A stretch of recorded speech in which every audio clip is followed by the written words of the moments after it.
one. It just was not possible. But here I am today. So just continuing from the last topic, we covered, the 10 things that parents say that create shame for your child and why we need to stop those sentences. So today's topic is really me sharing with you, okay, well, what do you do instead? Instead of throwing all those lines at your child, and if you didn't see that video, I urge you to go back and watch it. I had so many parents go, oh my gosh, I watched your live and it hit me hard. I just thought to myself, oh my gosh, I say those things all the time and I never realized.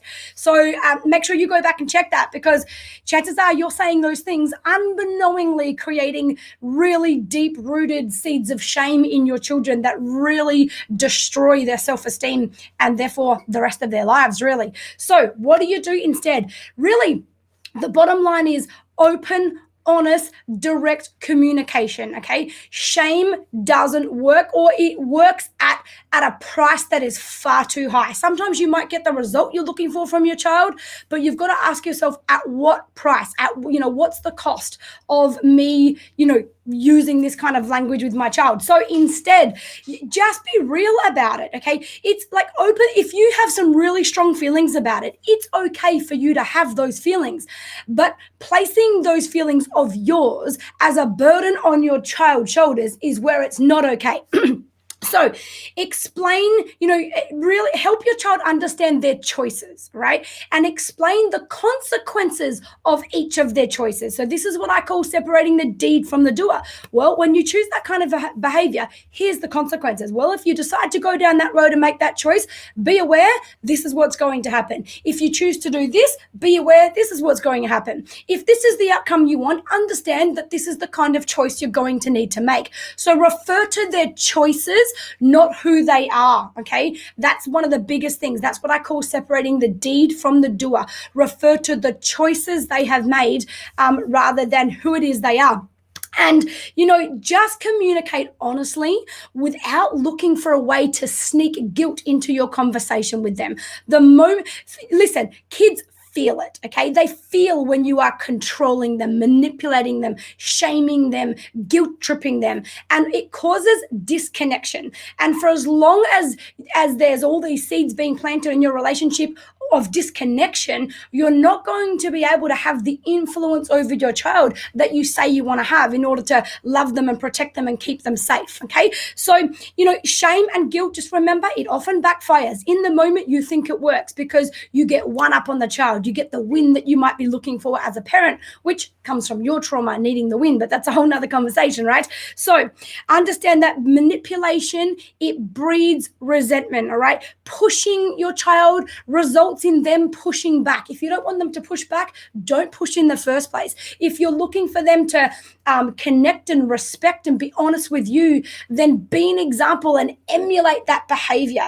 All right. If you want them to regulate their emotions, guess how you do that? By regulating yours, by being the example of what emotional regulation looks like. So when you're feeling really angry and really triggered, do you go to them and, burst out with that trigger, but then tell them that when they do a tantrum, how dare they?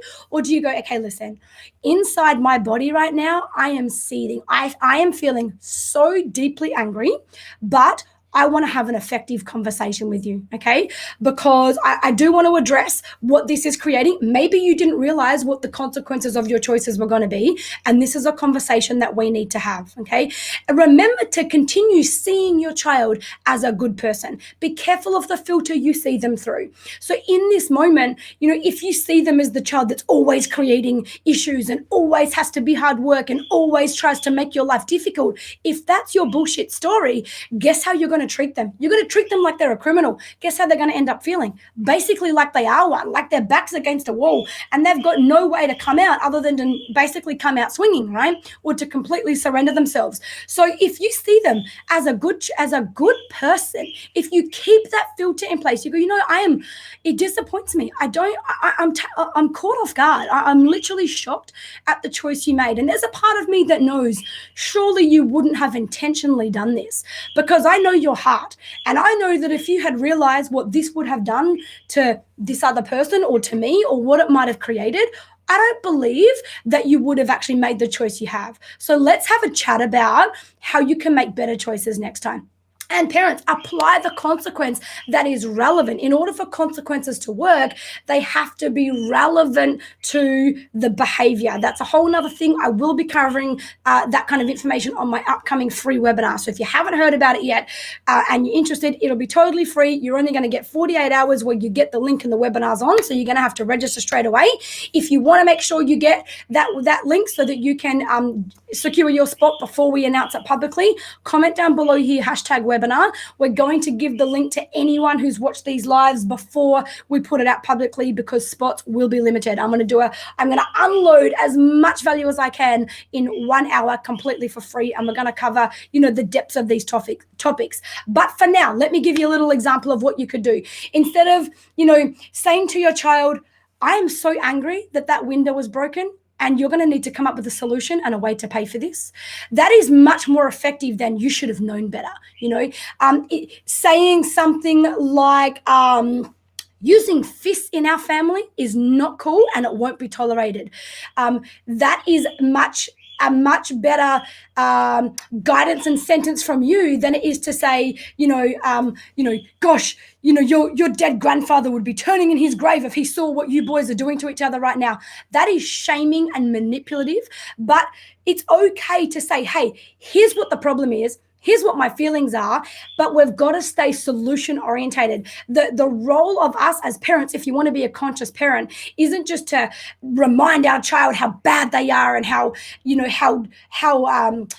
much they might have destroyed you and your emotions, and to put that on them and just remind them of the bad choices they make. It's to guide them to be able to have better perspectives next time, to make better choices next time, and to be able to do what they can to make up for what they might have done wrong this time. If that means they need to pay for something, that's okay to have that conversation.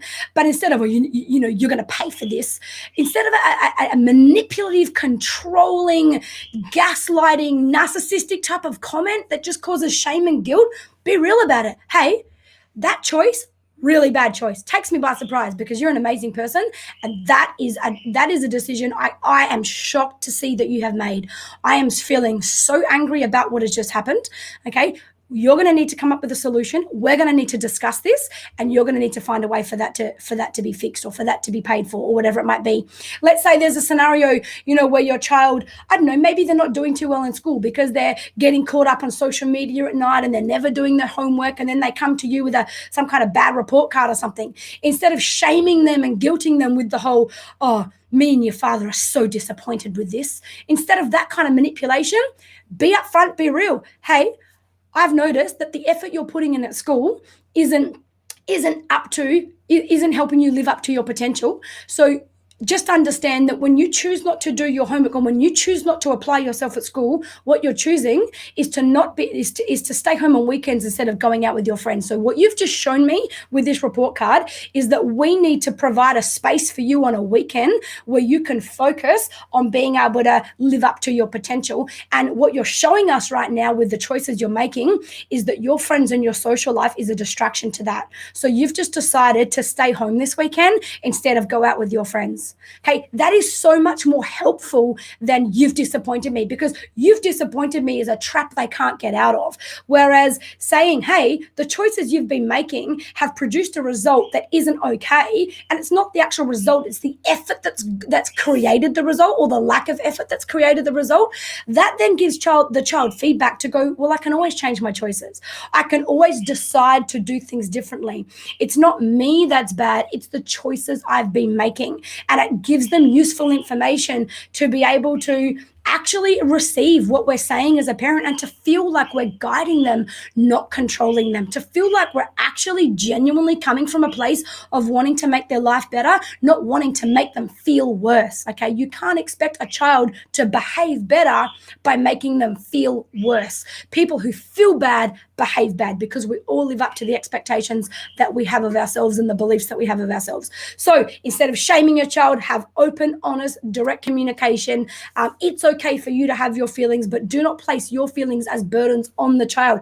It's okay to say how I'm feeling, but not to say, you've made me feel like that. You've given me the headache. You've disappointed me. I'm feeling disappointed over this because I don't believe you've put in the effort and lived up to your potential. So they go, okay, well, I can just change my effort and live up to potential in order to solve the issue of knowing I've disappointed you. Okay, does that make sense? So hopefully that helps. As I always say, this kind of parenting takes courage. And if you're sitting there listening to all these lives going, far out, I didn't even realize. I thought I'm doing the best job I know how to do. I'm doing better than I know my parents did with me, but I can still see that I'm missing, I'm dropping the ball in some areas. And I didn't realize how bad it was until it gets pointed out to me. If that's you and you want to be taken through all the layers on every topic of parenting, comment down below online program. I would highly encourage you to get information on that. But what we'll do is we will offer you a free parenting support call so that we can hear what your challenges are, what's going on in your family, what are the behaviors, what are the issues, what are the patterns that won't resolve no matter what you try, and see whether or not we'd be a good fit to work together. So if you really want to do the deep work on your parenting and leave no gray area, no room for error, then you need to hear about my online program. It's the whole reason I set it up, and there are like hundreds of parents having transformations inside a week with issues they haven't been able to sort out for years. We even have some people in the program that have been seeing psychologists with their children on a fortnightly basis for 5 years and got results in our program in 6 weeks they couldn't get with a psychologist in 5 years. That's not a downside of the psychologist. I know how to work with children at a soul level, not just the level of their mind. And in fact, that particular psychologist that I'm talking about now actually now refers to our program. So does the pediatrician of that child because of the results they've been able to see. So if that resonates in some way, comment below online program. We'll get in touch with you. I'll get one of the girls that work for me to reach out to you and organize to give you a completely free parenting support call. See where it is we can help you. If not, at least make sure you're ready to register for the webinar coming up. It's completely free. The link to that will go out next week sometime, towards the end of next week. You'll have 48 hours to register for it.